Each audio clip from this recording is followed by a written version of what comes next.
네, 여러분 안녕하세요. 2024학년도 대학 수학능력시험 6월 모의평가 해설을 맡게 된 고흥고등학교 지리교사 홍민석입니다. 지난 6월 1일 시험을 치른 모든 재학생과 재수생 여러분 고생 많으셨습니다. 지금부터 정확하고 빠르게 세계지리 문항에 대한 총평과 해설을 시작하도록 하겠습니다. 자, 먼저 총평입니다.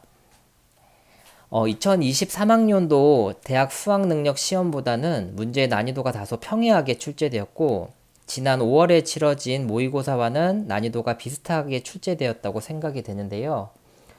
지역지리의 비중이 크게 나타나고 있고, 또 고차 사고력을 요구하는 문제가 언제든지 출제될 수 있으므로 평소에 항상 백지도를 학습하고 숙지하는 것이 중요하다고 생각됩니다.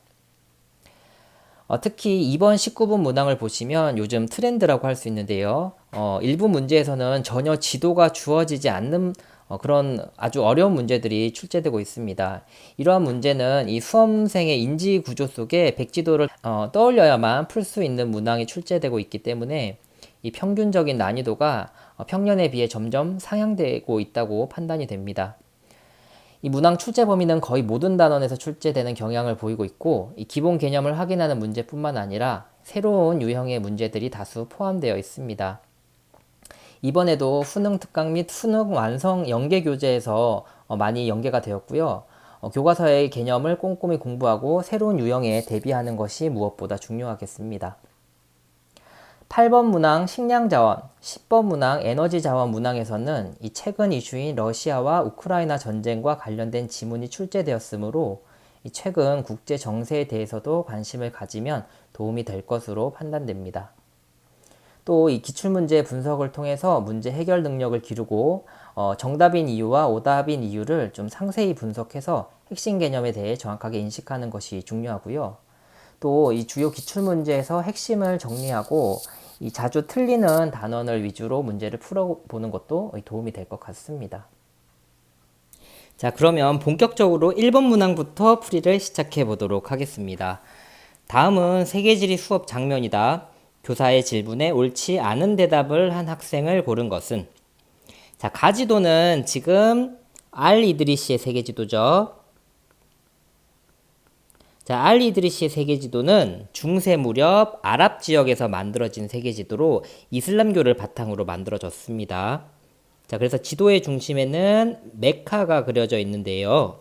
이 지도는 과거 로마의 프톨레마이오스의 세계지도를 계승했다고 알려져 있어요. 그래서 지구가 구체라는 것을 사람들이 알고 이 지도를 만들었다고 알려져 있는데요. 그 근거로 지도에 7개의 기후대로 구분한 8개의 곡선이 그려져 있기 때문입니다. 자, 이 지도의 위쪽은 남쪽을 가리키고 있고요. 그래서 방위가 아래쪽이 북쪽이 되고 오른쪽이 서쪽 그리고 왼쪽이 동쪽이 됩니다. 자, 그래서 유럽은 오른쪽 아래에 그려져 있고요. 아시아는 왼쪽 아래에 그리고 아프리카는 위쪽에 그려져 있습니다. 자, 그래서 지금 유럽과 아프리카 사이에 있는 요 빗금친 부분이 지중해에 해당해요. 자, 두 번째 나지도는 프톨레마이오스의 세계지도입니다.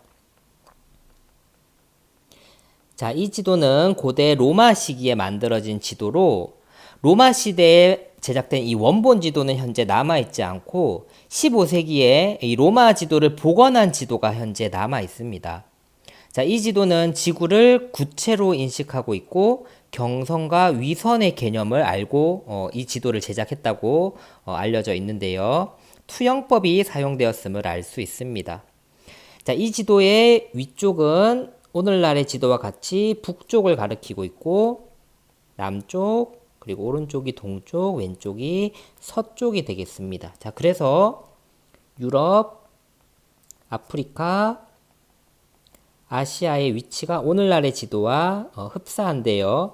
하지만 정확도는 오늘날의 지도에 비해서 많이 떨어집니다. 유럽에서 먼 지역일수록 정확하게 그려내지 못했는데요. 가령 예를 들면 이 인도양을 닫혀있는 바다로 그린 점이라든지 혹은 이 아프리카를 온전한 대륙의 모습으로 그려내지 못했습니다. 그리고 이 지도에도 역시 유럽과 아프리카 사이에 바다를 그려놓고 있는데 바로 이곳이 지중해가 되겠습니다. 자, 그러면 선지를 한번 풀어보도록 하겠습니다. 가는 지도의 위쪽이 남쪽입니다. 자, 그렇죠. 가에는 이슬람교 세계관이 반영되어 있습니다. 자, 그렇습니다. 나는 중국에서 최초로 제작된 세계 지도입니다. 자, 아니죠. 자, 이것은 고대 로마에서 제작된 지도고요. 중국에서 최초로 제작된 세계 지도는 현재 남아있는 지도로 가장 오래된 지도는 송나라 시기의 화이도라고 부르는 지도가 최초의 지도가 되겠습니다. 나는 지구를 구체로 인식하여 제작되었습니다. 자, 그렇죠. 가나에는 모두 지중해가 표현되어 있습니다. 자, 그렇습니다. 자, 따라서 정답은 5번이 되겠고요. 최근에 이렇게 세계 지도와 세계관을 물어보는 그 문제에서는 단순히 지도의 특징만을 물어보는 것이 아니라 지도를 읽을 수 있느냐 없느냐를 판단하는 문항들이 출제되고 있기 때문에 지도를 꼼꼼하게 살펴볼 필요가 있습니다. 2번 문제입니다. 다음 자료는 가나 국가의 지리정보 검색 결과이다. 이에 대한 설명으로 옳지 않은 것은? 자, 지금 자료를 보면 가 국가와 나 국가가 나타나 있고요. 위치, 인구 밀도, 그리고 야간 빛 에너지 양을 기록한 인공위성 영상이 표시되어 있는데요. 자, 여기서 우리는 위치를 주목해서 살펴봐야 할 것 같습니다. 자, 지금 이 두 국가의 대략적인 위치가 위도와 경도만으로 표시되어 있는데요. 그 어디에도 세계 지도가 지금 주어지지 않은 문항입니다. 자, 따라서 이 수험생의 인지 구조 속에 세계 지도를 얼마만큼 파악하고 있느냐를 묻는 문제가 되겠고요. 최근에 이런 유형의 문항이 늘어나고 있는 추세이기 때문에 반드시 세계 지도를 꼼꼼하게 학습해야 합니다. 자, 참고 자료를 한번 보도록 하겠습니다. 자, 이 지도는요, 학생들이 반드시 외워뒀으면 하는 지도인데요. 최근에는 위도와 경도만 주어지고 세계 지도를 주어지지 않는 그런 문항들이 출제되고 있기 때문에 대략적인 위치를 반드시 파악해 둘 필요가 있습니다. 자, 세계 지도를 하나의 좌표로 인식하면 되겠는데요. 좌표의 중심이 되는 선을 각각 적도와 본초 좌우선으로 파악해 주시기 바랍니다. 자, 이 본초 좌우선에 위치하는 국가는 영국이 되겠죠. 자, 그래서 영국을 중심으로 동쪽으로 가면 동경이라고 표시하고 동경은 180도까지 위치합니다. 자, 그리고 영국을 기준으로 서쪽으로 가게 되면 이것을 서경이라고 표현하는데 서경도 180도까지 있고요. 합쳐서 360도가 됩니다. 실제로 동경 180도와 서경 180도 선은 같은 선을 의미합니다.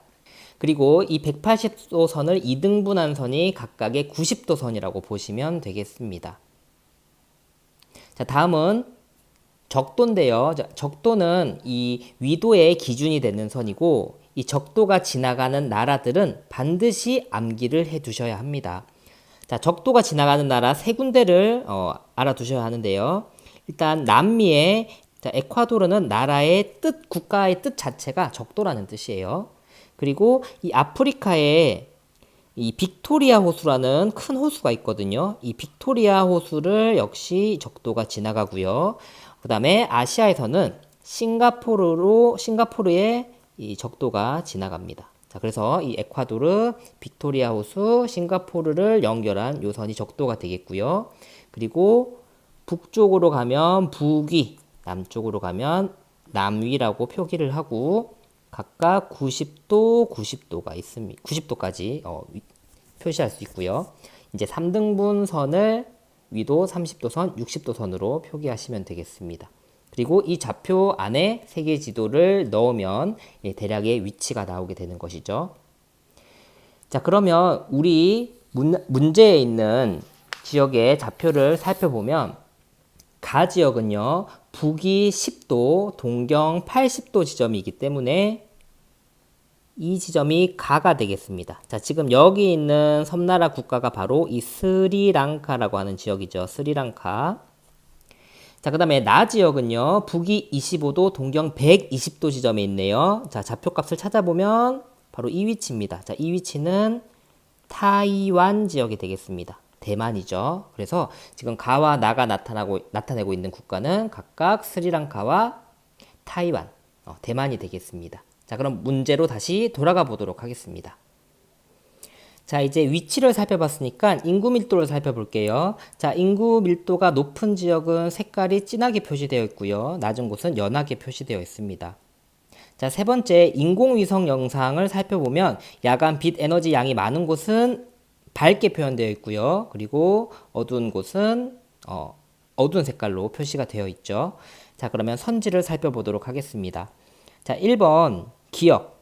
기억은 지리 정보 중 속성 정보에 해당한다. 자, 인구 밀도죠. 자, 인구 밀도는 속성 정보에 해당합니다. 왜냐하면 속성 정보라는 것은 해당 지역의 자연적 혹은 인문적 지리 정보를 담고 있는 것이기 때문에 속성 정보에 해당하죠.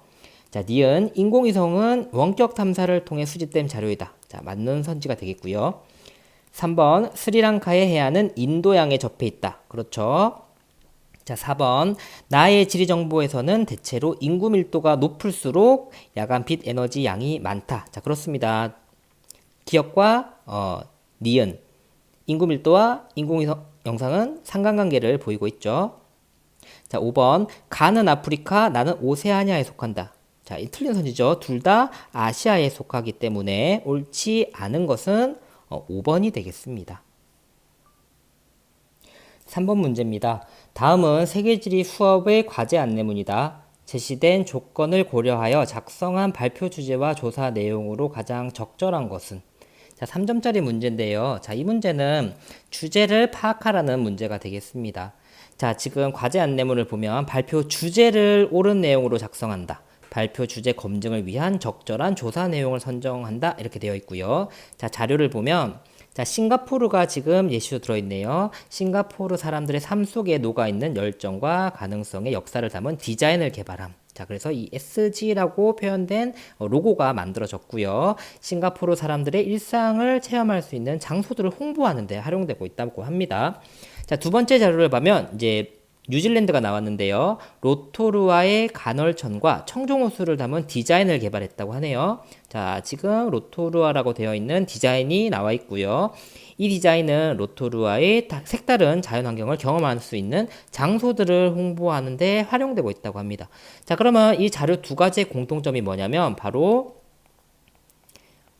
지역화 전략에 해당하는 그런 내용들이죠. 자, 그러면 그것을 찾으면 되겠습니다. 자, 그래서 발표 주제로는 지역 브랜드, 조사 내용으로는 지역 이미지 창출 사례에 해당하기 때문에 정답은 2번이 되겠습니다. 자, 4번 문제입니다. 가에서 라지형에 대한 설명으로 옳은 것만을 보기에서 고른 것은? 단, 가에서 라는 각각 권곡, 드럼린, 에스커, 호른 중에 하나죠. 자, 지금 가를 보니까 산 정상부에 뾰족하게 깎여진 봉우리가 그려져 있는데요. 자, 이것은 빙하의 침식 결과로 나타난 호른이 되겠습니다. 자, 나는 산 정상부에 반원형의 극장 모양으로 움푹 파여져 있는 와지 형태가 나타나는데요. 이것은 빙하의 침식으로 형성된 권곡이 되겠고요. 이 권곡은 다른 말로 카르라고 하기도 합니다. 자, 달을 보시면요.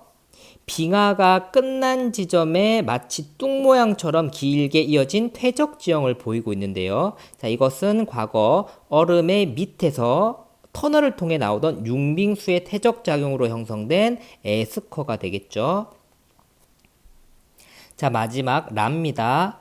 자, 라는 빙하의 퇴적 작용으로 형성된 이 숟가락을 엎어놓은 모양의 드럼린이 되겠고요. 이 드럼린은 빙하의 이동 방향을 파악할 수 있는 그런 지형이 되겠습니다. 자, 그러면 보기 선지를 살펴보도록 하겠습니다. 자, 기억. 호르는 빙기 이후 하천의 침식에 의해 형성되었다. 자, 아니죠. 빙기 때 하천의 침식이 아니라 빙하의 침식에 의해서 형성된 지형이 되겠습니다. 자, 니은. 나는 빙하의 침식 작용으로 형성되었다. 자, 그렇죠. 권곡은 빙하 침식 지형이니까요. 자, 디귿. 에스커는 빙하 밑을 흐르는 융빙수의 퇴적 작용으로 형성된 지형이다. 자, 맞는 선지입니다. 자, 그래서 이 에스커는 빙하 지형 중에서는 하천으로 인해서 퇴적된 지형이기 때문에 이 분급이 양호한 편이죠. 자, 리을. 드럼리는 빙기 이후에 에스커가 풍화와 침식을 받아 형성된 지형이다. 자, 아니죠. 빙기 이유가 아니라 빙하의 아래에 이 태적 작용에 의해서 만들어진 그런 지형이 되겠습니다. 자, 따라서 오른선지는 니은과 디귿이기 때문에 3번이 정답이 되겠습니다. 자, 5번 문제입니다. 다음 글은 유럽연합에 관한 것이다. 기억에서 리을에 대한 설명으로 옳은 것만을 보기에서 고른 것은. 두 차례 세계대전을 겪은 유럽은 경제적 재건을 위해 유럽 석탄 철강 공동체를 결성하였다. 여기에는 벨기에, 프랑스를 포함한 6개국이 회원국으로 참여하였다. 이 공동체는 영국 등이 동참하면서 유럽 공동체로 확대된 후 정치 및 경제 공동체를 지향하는 유럽연합으로 이어졌다. 자, 지금 유럽연합의 발전 과정을 나타낸 그런 글이 되겠네요. 자, 그러면 보기를 살펴보도록 하겠습니다. 자, 기억. 벨기에는 복수의 공용어를 사용하는 국가이다. 자, 그렇습니다. 자, 벨기에는 북부 플랑드르 지방은 네덜란드어를, 그리고 남부의 왈로니아 지역은 이 프랑스어를 사용하는 지역이라서 언어 갈등이 있는 지역이 되겠습니다. 자, 니은. 영국은 2023년 현재 유럽연합의 비회원국이다. 자, 그렇죠. 자, 2020년 영국이 이 EU에서 탈퇴한 사건을 이제 브렉시트라고 하는데, 그래서 현재 EU 국가는 27개국이 회원국으로 가입이 되어 있습니다. 자, 디귿. 유럽연합의 모든 국가는 유로화를 단일 화폐로 사용한다. 자, 그렇지 않죠. 자, 유로화를 대체로 쓰고 있지만 가입국 국가 중에서도 이 스웨덴이나 그다음에 뭐 덴마크, 그리고 동유럽의 국가, 여러 국가들은 유로화를 쓰지 않고 있습니다. 그래서 단일 화폐로 모든 국가가 쓰는 것은 아니고요. 자, 리을. 디귿과 리을에는 모두 스위스가 회원국으로 참여하였다. 자, 스위스는 중립국으로 유럽연합의 미가입국으로 이제 되어 있기 때문에 스위스가 회원국으로 참여하지 않았습니다. 자, 따라서 옳은 것은 1번이 되겠습니다. 자, 6번입니다. 다음 자료는 답사 노트의 일부입니다. 가 국가를 지도에 A부터 E에서 고른 것은. 자, 가의 2000땡땡년 국가 공휴일로 알아본 문화적 다양성. 자, 키워드가 문화적 다양성이고, 자, 공휴일을 보면, 자, 춘절이 있는데요. 자, 춘절은 차이나타운의 화교들이 새해를 맞아 복을 기원하는 모습. 이제 유교적 경향이 강한 거죠. 자, 그 다음에 디파발리, 힌두교 사원에서 전통 의례를 치르며 복을 기원하는 사람들의 모습. 자, 힌두교도 있네요. 그 다음에 하리라야 푸아사, 인구의 다수를 차지하는 무슬림들, 즉 이슬람 교도들이 금식 기간을 끝내고 음식을 먹는 모습. 자, 마지막으로 크리스마스 산타 복장을 하고 크리스마스 캐럴을 부르는 사람들의 모습. 크리스트교죠. 자, 그래서 지금 한 나라 안에 종교가 다양하게 이제 존재하고 있다라는 점이 이제 부각되어 있고, 이 동남아시아 지역에서도 특히 문화의 종교의 다양성이 있는 지역이 바로 말레이시아가 되겠습니다. 자, 그래서 이 말레이시아를 지도에서 찾아내면 되는 문제가 되겠죠. 자, 그래서 백지도 공부를 꼼꼼히 하셔야 합니다. 자, A는 산악 국가죠. 바로 이제 부탄이라는 국가고요. 부탄은 불교 국가가 되겠습니다. 불교. 자, B 국가는 미얀마가 되겠죠. 자, 미얀마는 다수가 이제 불교도로 구성이 되어 있고, 하지만 이제 소수민족인 이 로힝야족은 이슬람교를 믿고 있습니다. 그래서 이제 불교도와 이슬람교도들 간의 갈등이 일어나고 있는 지역이죠. 자, C 지역은요, 라오스가 되겠습니다. 자, 라오스도 이제 불교 국가고요. 자, D는 캄보디아가 되겠습니다. 자, 캄보디아도 이제 불교가 우세한 지역이고요. 자, 마지막 E가 말레이시아가 되겠죠. 자, 말레이시아는 국민의 다수는 이슬람교를 믿지만 문화의 다양성을 이제 인정해주는 그런 공존하는 그런 모습을 볼 수 있는 지역이기 때문에 정답은 5번이 되겠습니다. 자, 7번입니다. 다음 글의 기억에서 미음에 대한 설명으로 옳은 것만을 보기에서 고른 것은. 자, 세계적인 중심지 역할을 하는 세계 도시에는 주요 다국적 기업의 본사 및 국제기구의 본부가 위치한다. 이외에도 주로 기업을 대상으로 금융, 법률, 컨설팅 등을 제공하는 서비스 산업이 발달해 있다. 한편 세계 도시 간에는 도시의 영향력 및 기능에 따라 계층적 연계 구조가 형성되는데 이를 세계도시 체계라고 한다. 세계도시는 계층에 따라 최상위 세계도시, 상위 세계도시, 하위 세계도시로 구분된다. 자, 그럼 기억부터 볼게요. 자, 기억. 세계도시는 모두 인구 1000만 명 이상의 도시이다. 자, 전 세계에 존재하는 세계 도시가 모두 인구 1000만 명 이상일까요?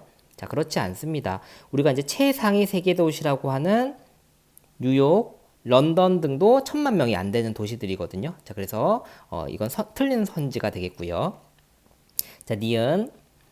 자, 기업을 대상으로 하는 서비스 산업은 생산자 서비스업이다. 자, 그렇죠. 자, 생산자가 바로 기업이니까 기업을 지원하는 서비스업들은 생산자 서비스업이라고 하고 보통 기업의 본사가 위치하는 대도시에 많이 위치하는 경향이 있습니다. 자, 디귿. 세계도시 체계를 확인하는 지표로 도시 간 국제항공편 운항 횟수를 들 수 있다. 자, 그렇죠. 국제항공편 운항 횟수가 많은 도시일수록 세계도시 체계에서 계급이 높은 도시라고 볼 수 있겠죠. 따라서 디귿은 맞는 선지고요. 자, 리을. 자, 최상위 세계 도시는 하위 세계 도시보다 도시의 수가 많다. 자, 그렇지 않죠? 최상위 세계 도시는 전 세계 3개밖에 없죠. 런던, 뉴욕, 도쿄. 그래서 이제 도시 수가 적습니다. 자, 따라서 옳은 선지는 니은과 디귿 3번이 되겠습니다. 자, 8번 보도록 하겠습니다. 다음 글에 A, B에 대한 설명으로 옳지 않은 것은 단 A와 B는 각각 밀, 옥수수 중에 하나임. 자, 미국의 바이오 에탄올 산업 급성장에 따른 A의 국제 가격 폭등은 멕시코의 식량 수급 위기로 이어졌다. 일각에서는 멕시코의 A 가격이 급등했던 사건을 멕시코 전통 음식에 빗대어 또르띠아 위기로 불렀다. 자, 지금 이 글에서 여러 가지 힌트가 나오죠. 미국이 나왔고요. 바이오 에탄올 산업의 원료, 그리고 이 멕시코, 그리고 멕시코의 전통 음식인 또르띠아라는 음식이 나온 걸로 봐서 지금 이 A는 옥수수에 해당된다고 볼 수 있겠습니다. 자, 두 번째, 최근 발발한 러시아 우크라이나 전쟁으로 인해 비의 국제 가격이 폭등했다. 인도는 전통 음식 난해 재료인 비의 분말 가격 상승을 우려해 이 곡물에 대한 수출 제한 조치를 단행했다. 자, 여기도 힌트가 여러 개가 나오죠. 러시아와 우크라이나 둘 다 밀 생산 국가고요. 밀을 많이 생산하는 국가입니다. 그리고 인도의 전통 음식인 이 난은 밀가루로 만드는 음식이죠. 따라서 B는 밀이 되겠습니다. 자, 그럼 옳지 않은 것을 골라볼게요. 1번. 옥수수의 최대 생산국은 미국이다. 자, 그렇죠. 미국이 생산량 1위가 되겠습니다. 2번. 밀은 쌀보다 국제 이동량이 많은 곡물이다. 자, 그렇죠. 밀은 이동량이 많죠. 자, 3번. 옥수수는 밀보다 세계 생산량이 많다. 자, 이것도 맞는 선지가 되겠습니다. 생산량은 옥수수가 가장 많고요. 그리고 밀과 쌀. 자, 밀이 쌀보다 살짝 많거나 거의 비슷한 수준이에요. 그래서 옥수수가 가장 많습니다. 자, 4번. 밀은 옥수수보다 가축의 사료로 이용되는 비율이 높다. 자, 요게 틀렸죠? 옥수수가 사료용으로 이용되는 비율이 높고 그리고 밀은 식용으로 이용되는 비율이 높죠. 자, 이건 틀렸고요. 5번 옥수수는 아메리카, 밀은 아시아에서 기원했다. 자, 맞는 선지가 되겠네요. 따라서 옳지 않은 것은 4번이 되겠습니다.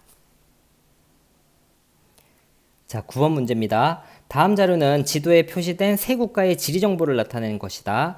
가에서 다 국가에 대한 설명으로 옳은 것만을 보기 위해서 고른 것은. 자, 지도부터 살펴볼게요. 자, 아프리카 지역이고요. 자, 첫 번째 국가는 나이지리아입니다. 아프리카에서 가장 인구가 많은 국가고요. 석유의 생산량이 많은 곳이죠. 자, 두 번째 국가는 바로 콩고 민주공화국이 되겠습니다. 콩고 민주공화국. 그래서 여기는 구리의 생산량이 많죠. 그래서 우리가 왜 코퍼벨트라고 하잖아요. 자, 그 다음에 마지막 국가는 보츠와나라고 하는 국가인데, 자, 나라 이름이 생소할진 몰라도 이미 수능에 출제된 적이 있는 국가가 되겠습니다. 자, 여기서는 다이아몬드의 생산량이 많은 편이에요. 자, 그러면 가나다 표를 한번 보시면 가나다 국가를 이제 찾아내야 하는데요. 자, 가는 이 세 국가 중에서 인구가 가장 많고 석유의 생산량이 많은 편입니다. 자, 그래서 가는 나이지리아가 되겠고요. 자, 두 번째 나입니다. 자, 나는 구리의 생산량이 많죠. 그래서 나는 콩고 민주공화국이 되겠습니다. 자, 다는 다이아몬드의 생산량이 많네요. 그래서 보츠와나가 되겠죠. 자, 이것을 바탕으로 보기를 보도록 하겠습니다. 자, 기억. 나이지리아는 콩고 민주공화국보다 인구 밀도가 높다. 자, 지금 나이지리아와 콩고 민주공화국 백지도를 보면 콩고 민주공화국의 면적이 넓고 나이지리아가 좁은 것을 확인할 수 있죠. 자, 근데 인구 수를 보면 가는 28,303만 명, 그 다음에 9,285만 명이라고 봤을 때 지금 나이지리아는 좁은 지역에 훨씬 더 많은 사람이 살고 있고 콩고 민주공화국은 넓은 지역에 더 적은 인구가 살고 있기 때문에 가는 나보다 인구 밀도가 높다라고 볼 수 있겠네요. 자, 니은 보츠와나는 나이지리아보다 1인당 국내 총생산이 많다. 자, 1인당 국내 총생산이라는 것은 국내 총생산을 나누는 거예요. 누구로 나누냐면 인구수로 나누는 겁니다. 자, 그러면 1인당 국내 총생산이 나오게 되는데요. 자, 나이지리아의 국내 총생산 그리고 보츠와나의 국내 총생산을 비교해 봅시다. 그리고 총인구를 비교해 봅시다. 그래서 이 국내 총생산에서 총인구를 나누면 1인당 국내 총생산이 나오겠죠. 자, 국내 총생산은 나이지리아가 많을지 모르지만 인구가 너무 많아요. 보츠와나는 국내 총생산은 적지만 또 총인구가 굉장히 적거든요. 자, 따라서 보츠와나는 나이지리아보다 1인당 국내 총생산은 더 많다라고 보여집니다. 자, 디귿. 다와 나 모두 바다에 접해 있다. 자, 보츠와나는 내륙 국가지만 콩고 민주공화국은 아주 일부 구간이 지금 대서양에 접해 있죠. 그래서 모두 바다에 접해 있는 것은 아닙니다.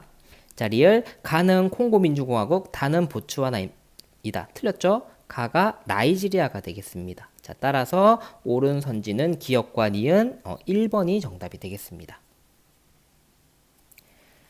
10번 문제입니다. 그래프 A에서 D에 대한 설명으로 옳은 것은 단 A에서 D는 각각 석유, 석탄, 수력, 천연가스 중 하나임. 자, 3점짜리 문제입니다. 표는 이 국가별 1차 에너지 소비 구조를 나타내 있고 A, B, C, D가 지금 비어져 있죠. 자, 국가별로 차근차근 살펴보도록 하겠습니다. 자, 러시아는 A, B, C, D 중에서 지금 A의 에너지를 가장 많이 쓰고 있네요. 자, 그럼 러시아에서 가장 많이 생산되고 소비되는 자원이 있겠죠. 천연가스가 되겠습니다. 자, 그래서 A는 천연가스. 자, 두 번째 브라질 볼게요. 자, 브라질의 D 보시면 다른 국가에 비해서 D가 월등히 많은 것을 확인할 수 있습니다. 왜냐하면 이 브라질에는 이 아마존강이 흐르고 있기 때문에 다른 국가에 비해서 수력 발전의 비율이 높거든요. 그래서 다른 곳에 비해서 월등히 비율이 높은 D가 이 수력 발전이라고 볼 수 있습니다. D는 수력. 자, 그 다음에 인도 살펴볼게요. 자, 인도 다른 에너지보다 C의 지금 비율이 높은데, 자, 인도는 석탄의 사용 비율이 높죠. 그래서 C가 석탄이 되겠습니다. 자, 그럼 나머지 이제 남아있는 B는 모든 국가에서 비교적 안정적으로 이용되고 있는 자원이거든요. 전 세계에서 가장 많이 쓰이는 자원 바로 석유가 되겠죠. 따라서 A는 천연가스, B는 석유, C는 석탄, D가 수력이 되겠습니다. 자, 1번. 천연가스는 산업혁명 초기의 주요 에너지 자원이었다. 자, 이거는 틀린 선지죠. 석탄에 관한 설명이 되겠네요.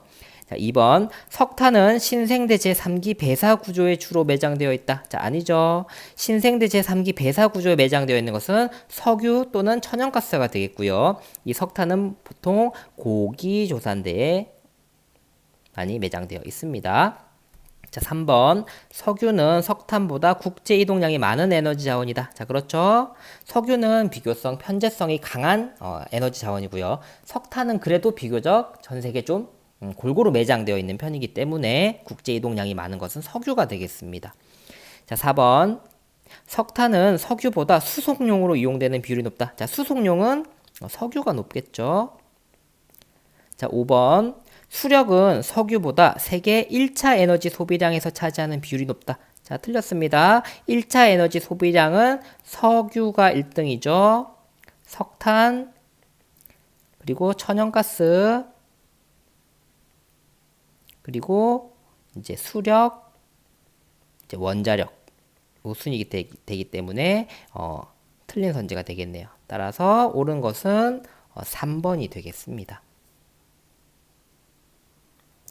자, 11번입니다. 그래프는 세 지역의 유소년 인구 비율과 노년 인구 비율의 변화를 나타낸 것이다. 가에서 다에 해당하는 지역으로 옳은 것은, 자, 지금 선지를 보니까 우리가 찾아야 할 지역이 아시아, 아프리카, 그리고 유럽, 이 세 개를 찾아야 하거든요.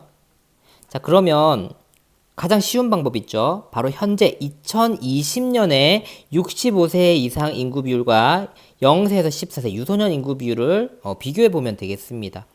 자, 먼저 가 지역부터 볼게요. 동그라미, 검은색 동그라미 볼게요. 자, 지금 가 지역은 세 지역 중에서 유소년 0세에서 14세의 유소년 인구 비율이 가장 높아요. 40%나 되고 65세 이상 인구인 노년의 인구 비율이 매우 적은 것을 확인할 수 있습니다.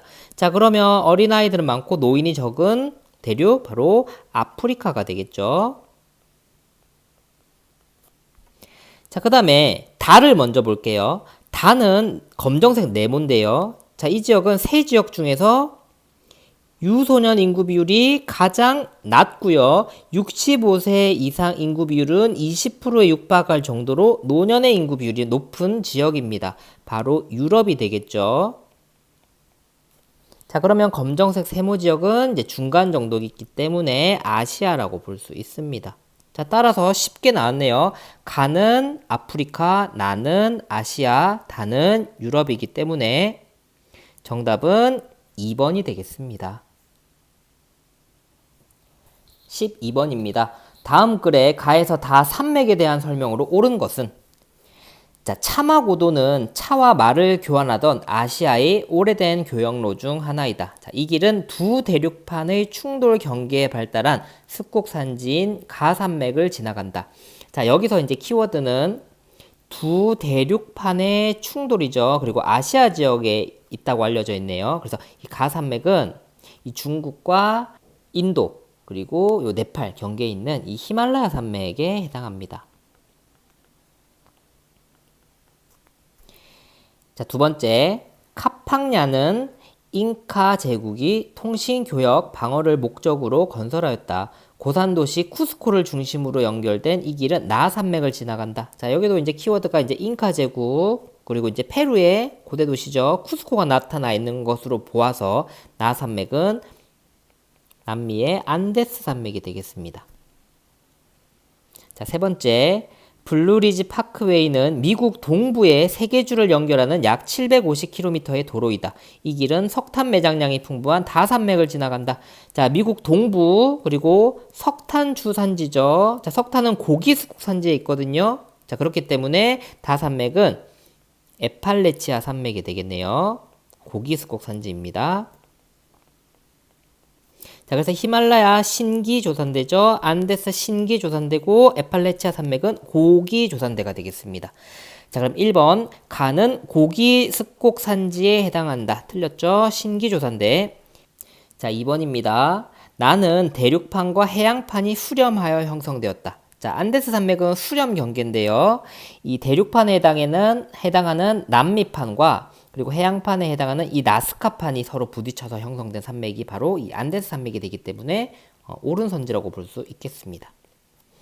자, 3번 다는 불의 고리에 속한다. 자, 에팔레치아 고기 습곡 산지고 미국 동부에 있기 때문에 태평양에서 멀리 떨어진 지역이죠. 불의 고리가 아닙니다. 자, 4번 가는 다보다 형성 시기가 이르다. 자, 이런 것은 고기 습곡. 자, 13번입니다. 다음 자료는 세계지리 수행평가 보고서의 일부이다. 기억의 위치를 지도에 A부터 E에서 고른 것은, 자, 3점짜리 문제인데요. 자, 명칭 시스타 사이언스 시티입니다. 자, 분야 모바일 기술 등 첨단 정보 통신 산업에 특화된 지역이고, 자, 위치가 발트의 연안 국가의 수도에 위치하고 있네요. 자, 특징 다국적 기업의 본사, 지사, 연구 조직이 입지하고 있고 대기업, 중소기업과 협력과 상생을 추구하며 왕립 대학 등 교육 연구기관에서 인재를 양성하고 있고 중앙정부 및 지방정부가 적극 지원하고 있습니다. 900개 이상의 기업을 유치하고 있고 3만 명 이상의 고용을 창출하는 지역이죠. 자, 지금 시스타 지역은 그동안 교과서에서 자주 소개는 됐지만 문제로 자주 출제되던 지역은 사실 아니거든요. 이 첨단 산업, 유럽의 첨단 산업 지역으로 자주 출제되었던 지역은 보통 프랑스의 소피아 앙티폴리스나 이탈리아의 제3 이탈리아 지역, 혹은 이 영국의 케임브리지 사이언스 파크, 이런 지역들이 많이 출제가 되었었는데, 이 시스타 지역이 출제되는 것은 생소했다고 볼 수 있겠는데요. 자, 이 시스타 지역은 스웨덴에 있는 지역입니다. 스웨덴의 수도인 스톡홀름 근교에 있는 지역으로 이 지도상에 해당하는 곳은 A에 해당하는데요. 힌트로 이게 발트해 연안이라고 나와 있죠. 발트해가 어디냐면 이 덴마크 이후부터 이 스웨덴과 핀란드 사이에 있는 북해를 지나 이 스칸디나비아 반도의 안쪽 바다를 발트해라고 부릅니다. 그래서 이 발트해 국가를 발트해가 어딘 줄 알았다면 이제 A라고 판단할 수 있었는데요. 자, A가 이제 시스타 지역이 되겠습니다. 스톡홀름 근교고요. 자, B 지역은 어디냐면 노르웨이의 수도인데요. 이제 오슬로라고 하는 도시가 있습니다. 자, C 지역은 이 아일랜드의 수도죠. 이 더블린이라고 하는 도시고, 이 더블린 주변에는 실리콘보그라고 하는 이 첨단 산업이 이제 특화된 지역이 있습니다. 더블린. 자, D는 런던이죠. 영국의 수도고요. 이 런던에 이 캠브리지 사이언스 파크라고 하는 이 첨단 산업 지구가 있고, 마지막 E가 이제 잘 나오는 지역인데 프랑스의 이 남부 지역이죠. 지중해 연안에 있는 소피아 앙티폴리스라고 하는 지역이 되겠습니다. 소피아 앙티폴리스. 자, 그래서 아마 이 문제 틀린 학생들 많을 것 같은데요. 이 기회에 유럽의 다른 첨단 산업 클러스터 사례들을 확실하게 외워두시기 바랍니다. 시스타 지역도 꼭 알아두시고요. 따라서 정답은 1번이 되겠습니다. 자, 14번 문제입니다. 다음 자료는 여행 중에 나눈 문자 메시지의 내용이다. 기억에서 리을에 대한 설명으로 옳은 것은? 자, 저는 베트남에서 유람선을 타고 탑 카르스트를 보고 있어요. 가이드가 여기에는 석회암이 널리 분포한다고 하네요. 탑 카르스트 사진을 공유합니다. 자, 지금 사진을 보니까 바다에 떠 있는 탑 카르스트 지형을 볼 수 있죠. 그래서 베트남에서 유명한 탑 카르스트 지형이 바로 할롱베이 지역이 되겠고요. 자, 두 번째, 저는 슬로베니아의 석회 동굴에서 관광 열차를 타고 있어요. 이 동굴에 종류석, 석순, 석주를 담고 있는 사진을 보냅니다. 자, 그래서 지금 슬로베니아 사진을 보면 이 동굴 안에서 관광 열차를 타고 있는 모습을 볼 수 있는데 아마 슬로베니아의 포스토니아 동굴인 것 같습니다. 자, 그럼 1번부터 살펴볼게요. 자, 기억. 탑 카르스트는 주로 암석의 용식작용으로 형성된다. 자, 그렇죠. 카르스트 지형은 용식작용으로 형성되는 겁니다. 물에 석회암이 녹아서, 탄산칼슘이 녹아서 만들어진 지형이에요. 자, 2번. 니은. 석회암이 풍화된 토양은 주로 회백색을 띈다. 자, 아니죠. 자, 석회암은 풍화되면 탄산칼슘은 다 녹아서 없어지지만 석회암에 포함된 불순물인 철분이나 금속 광물들은 녹지 않고 그대로 남아서 산화가 되게 됩니다. 즉 녹이 쓴다는 의미인데요. 녹이 슬게 되면 붉은색을 띠게 되겠죠. 자, 그래서 석회암 풍화 토양은 붉은색을 띠게 되고 이것을 테라로사라고 부르기도 합니다. 이 테라는 이 스페인어로 땅이라는 뜻이고요. 로사는 장미라는 뜻이거든요. 그래서 장밋빛 붉은 토양이다. 이렇게 기억하시면 되겠습니다. 자, 3번. 디귿. 석회 동굴은 마그마가 굳어져 형성된 지형이다. 아니죠? 자, 4번. 리을. 종류석은 조류의 퇴적작용으로 형성된 지형이다. 자, 아닙니다. 요거는 석회질이 침전돼서 이제 환원되면서 침전돼서 만들어진 이 지형, 스펠레오뎀 지형이 되겠고요. 자, 5번. 기역과 디귿은 모두 수분한 기후 환경보다 건조한 기후 환경에서 잘 발달한다. 자, 지금 용식작용은 화학적 풍화작용에 해당하기 때문에 습윤하고 이제 고온한 더운 지역에서 잘 발달합니다. 따라서 옳은 것은 1번이 되겠습니다. 15번입니다. 다음 자료 가에서 다 종교에 대한 설명으로 옳은 것은? 단, 가에서 다는 불교, 이슬람교, 크리스트교 중 하나임.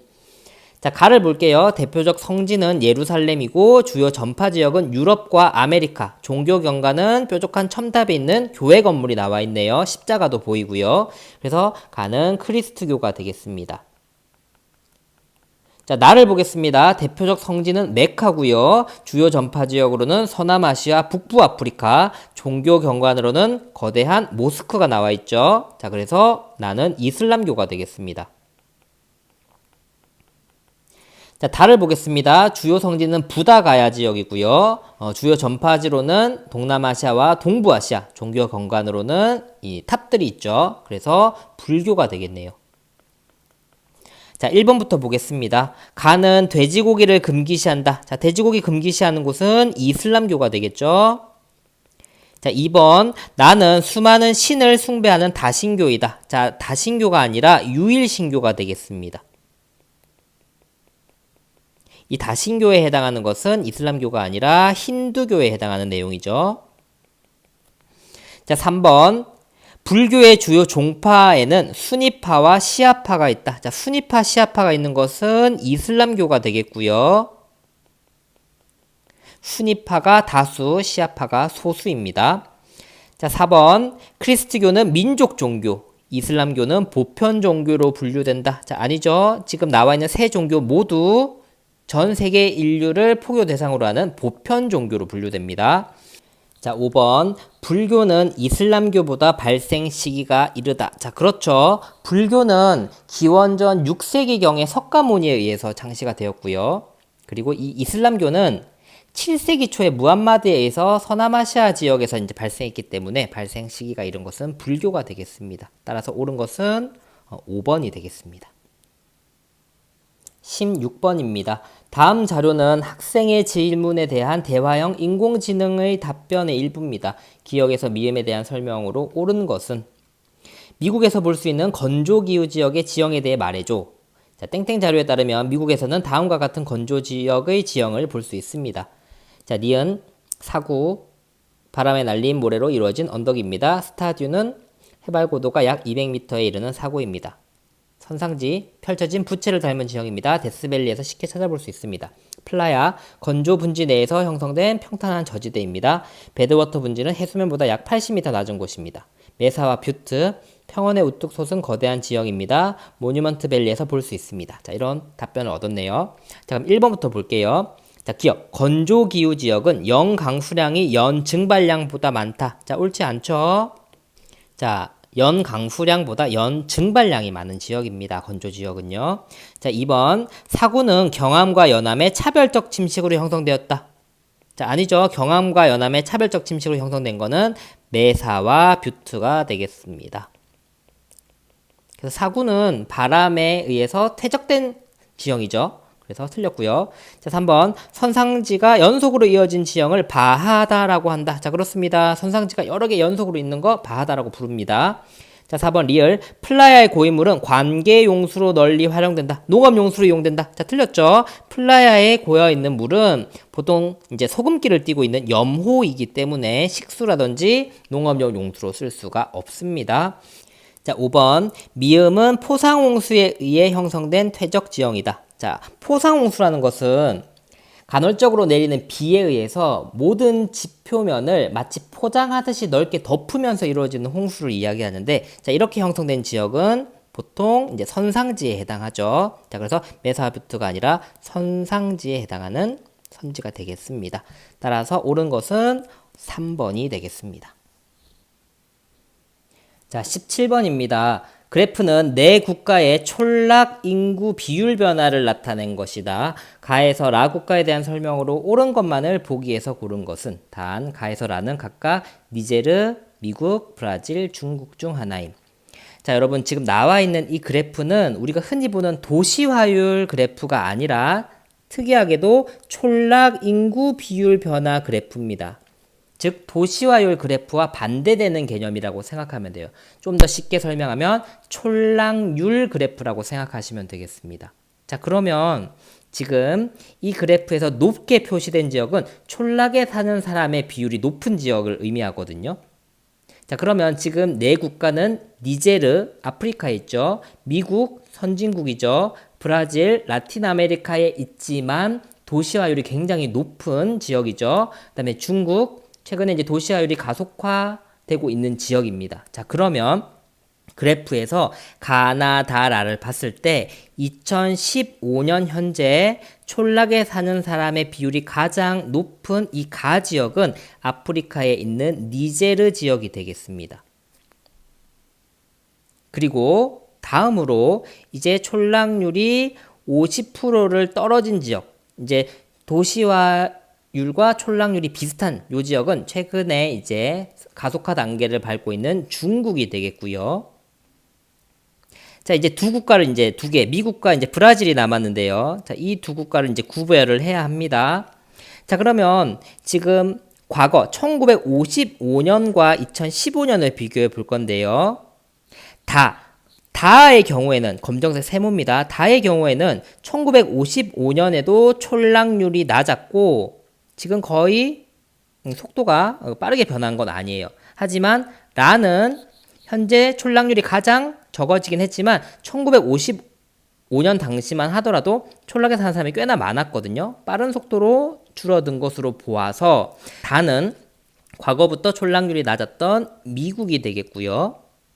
그리고 현재는 이제 가장 높아진 이 지역이 이제 브라질이 되겠습니다. 자, 그래서 착각할 수 있는 게 이제 브라질 같은 경우는 선진국이 아니지만 도시화율이 굉장히 높거든요. 이제 종주 도시화 때문에 그렇습니다. 그렇죠? 그래서 요 브라질과 미국을 헷갈리지 않도록 55년 자료를 반드시 비교해 보신 후에 판단하셔야 될 것으로 보이는 문제가 되겠습니다. 자, 그럼 보기 볼게요. 자, 기억. 브라질은 1955년 촌락 인구가 도시 인구보다 많다. 어때요? 1955년에 지금 브라질의 경우에는 촌락률이 60%거든요. 그래서 촌락 인구가 도시 인구보다 많다고 볼 수 있습니다. 자, 니은 가에서 라 중 가는 도시화율이 가장 높다. 자, 가가 지금 니제르죠. 도시화율이 가장 낮네요. 자, 디귿 가에서 라 중 다는 산업화에 따른 도시화가 시작된 시기가 가장 이르다. 어때요? 미국이 가장 빠르죠. 그래서 55년 당시에 촌락률이 가장 낮은 지역이기 때문에 맞는 선지가 되겠고요. 자, 리을입니다.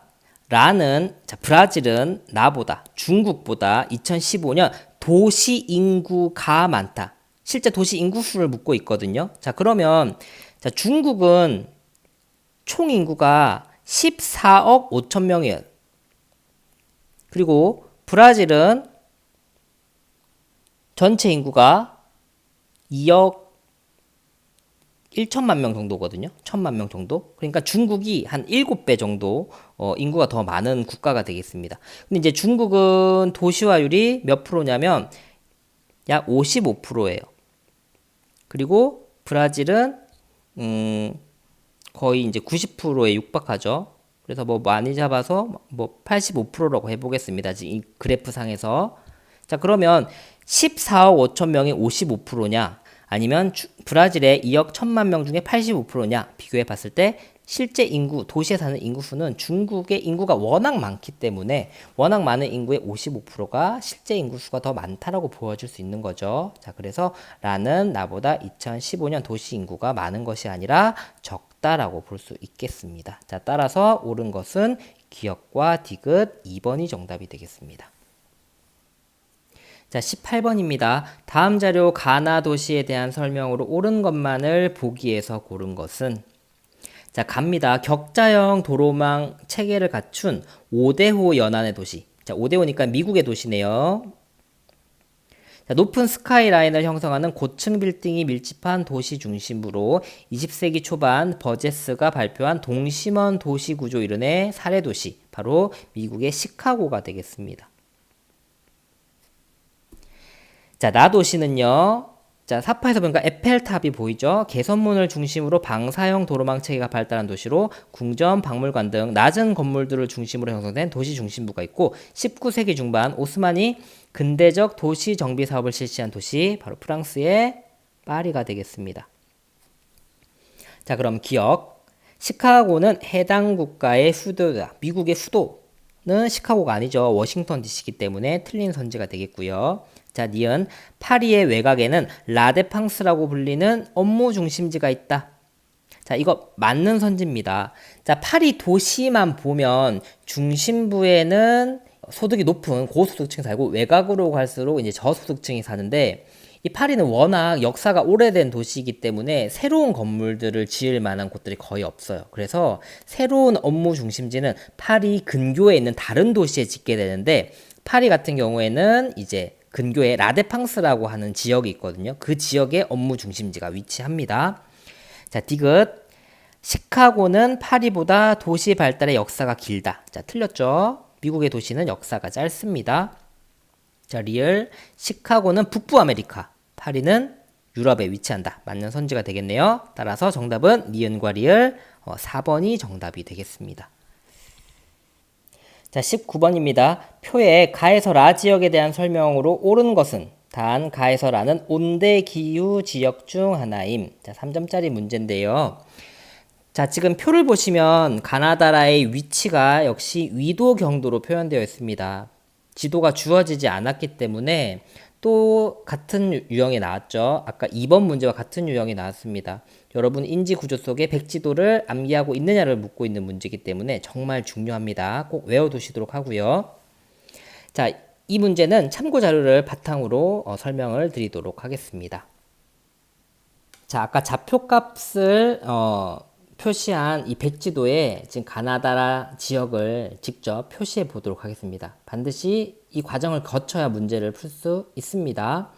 자, 가 지역은 북위 31도, 동경 121도 부근이기 때문에 우리나라 부근이네요. 중국의 이 동부 지역인 것으로 보입니다. 그래서 지금 표시된 요 지역이 이제 가가 되겠고요. 자, 나는 남반구로 갑니다. 남이 31도 지점, 동경 111도 지점이기 때문에 대략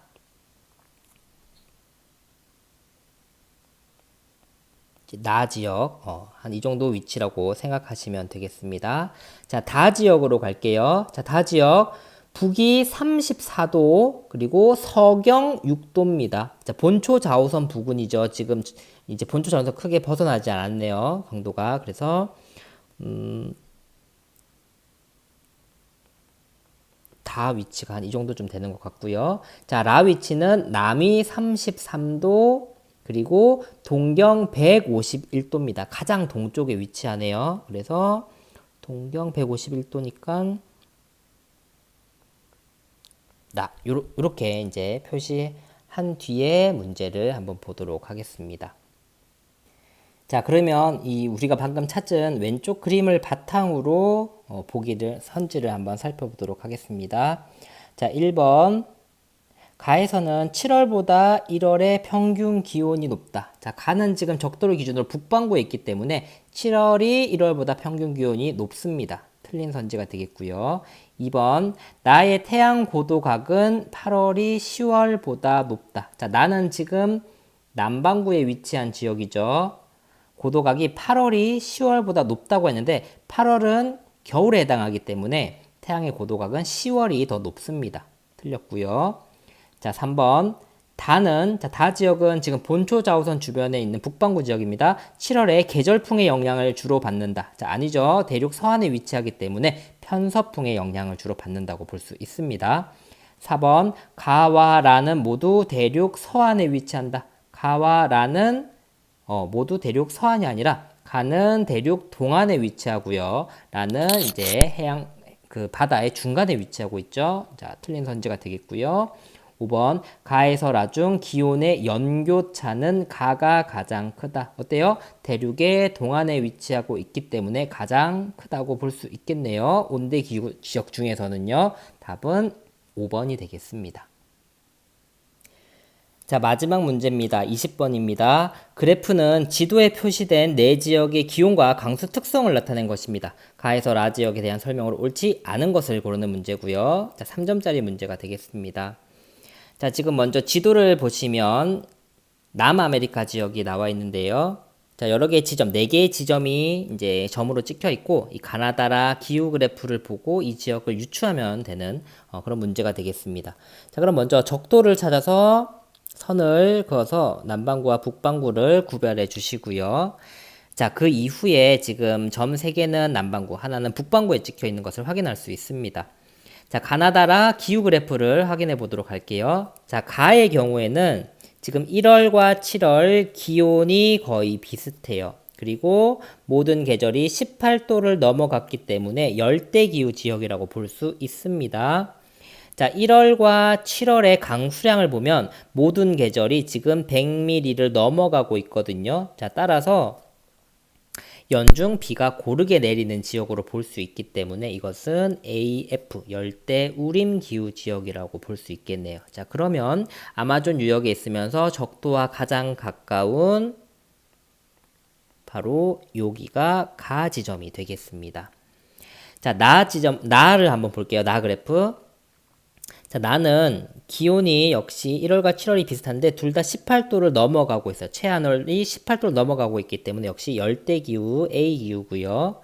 자, 그런데 강수량의 차이가 많이 나죠. 1월은 강수량이 100mm 이하인데 반해서 7월은 강수량이 100mm가 넘어갔어요. 즉 이제 사바나 기후에 해당하는데, 자, 7월 달이 우기, 1월 달이 건기이기 때문에 자, 7월이 여름이라는 것을 의미합니다. 즉 7월이 여름이니까 이것은 북반구에 위치한 지점이 되겠죠. 자, 그래서 사바나 지역이면서 북반구인 지역, 바로 요 지점이 나 지점이 되겠네요. 자, 세 번째 달을 볼게요. 자, 달은 역시 기온이 둘 다 18도를 넘어가고 있기 때문에 열대기후입니다. A기후죠. 자, 그런데 1월이 우기, 7월이 건기가 됩니다. 사바나 기후인데 1월이 우기기 때문에 1월이 여름에 해당하죠. 자, 따라서 남반구에 있는 사바나 기후이기 때문에 이 지점이 다가 되겠네요. 자, 마지막 라입니다. 자, 라 기온을 볼게요.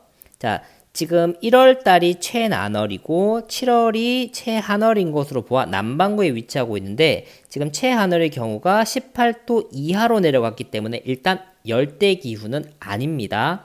자, 두 번째 강수량을 봐야 하는데요. 자, 이 강수량을 보니까 지금 1월은 거의 없고 7월도 굉장히 적죠. 이제 비가 가장 적게 오는 지역이라고 확인할 수 있는데 지금 이 라 지역은 1년 영 강수량이 얼마인지는 알 수 없지만 남아있는 지점의 위치상 한류 사막에 해당하는 아타카마 사막이 있는 지역으로 보아 라는 건조 기후 지역인 사막 기후 BW 기후 지역이라고 이제 유추가 되는 것이죠. 자, 그러면 선지를 살펴보도록 하겠습니다. 자, 1번 가에서는 기온의 1교차가 0교차보다 크다. 그렇죠. 열대 우림 기후는 1교차가 0교차보다 크기 때문에 맞는 선지가 되겠습니다. 2번 나에는 1월에 남동 무역풍이 우세하게 나타난다. 자, 1월이면 나 지역은 겨울이 되거든요. 자, 겨울이 되면 적도 수렴대는 남쪽으로 이동을 하게 됩니다. 자, 그러면 이 남반구 지역까지 북동 무역풍이 불고 그리고 여기서는 남동 무역풍이 이렇게 불기 때문에 나 지역은 남동 무역풍이 우세한 것이 아니라 북동 무역풍이 분다라고 볼 수 있겠죠. 자, 그래서 2번은 틀린 선지가 되겠네요. 자, 3번 라는 해안을 따라 흐르는 한류의 영향을 받는다. 그렇죠. 한류 사막인 아타카마 사막이 있는 지역이고요.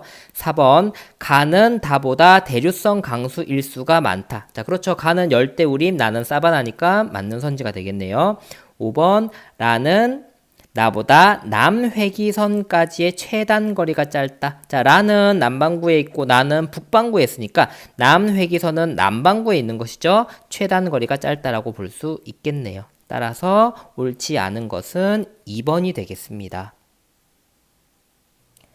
자, 지금까지 2024학년도 대학 수학능력시험 6월 모의평가 이 세계지리 영역 해설이었고요. 점수가 항상 여러분들의 능력을 말해주는 것은 아니라고 생각합니다. 이번 모의고사 결과가 어떻든 여러분들이 남은 기간 동안 열심히 노력한다면 여러분들이 원하는 학교, 여러분들이 원하는 학과에서 공부할 자격이 충분히 있다는 것을 믿고 열심히 하시기 바랍니다. 자, 지금까지 세계지리 해설이었습니다. 감사합니다.